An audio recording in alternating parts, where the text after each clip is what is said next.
Tous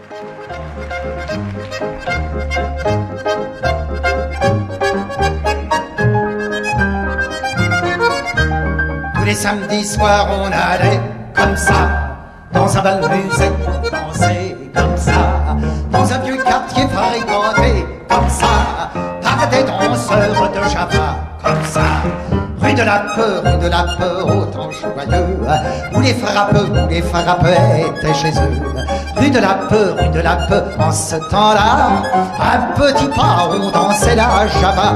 Les Jules portaient des casquettes sur leurs cheveux gominés, avec de belles rouflaquettes qui descendaient jusqu'au nez.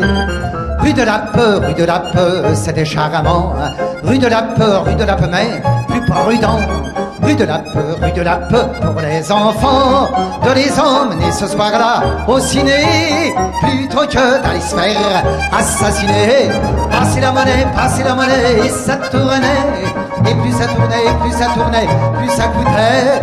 Qu'est-ce que ça coûtait? Non mais qu'est-ce que ça coûtait? Quelques tickets, nous, les durs de dur, les truands, les papillons, les frisés, les mesmères, les dobrets, on les payait jamais. Et la jolie brunette là-bas un peu chauve. Non?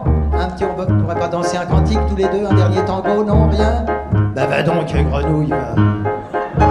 Ceux qui ne sortaient pas de polytechnique, pour la politesse ça fait leur technique.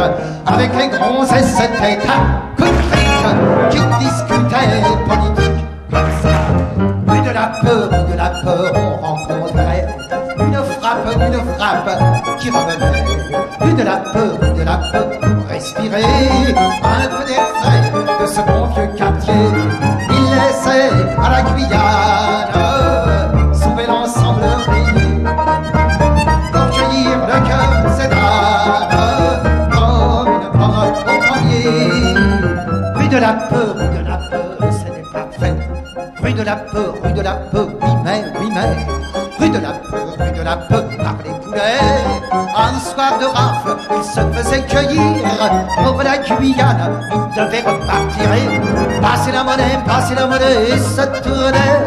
Pendant que ça tournait, on l'emmenait. Et ça lui coûtait quelques années. Mais il ne faisait presque jamais. Rue de la peur, quand il revenait. Rue de la peur, il recommençait.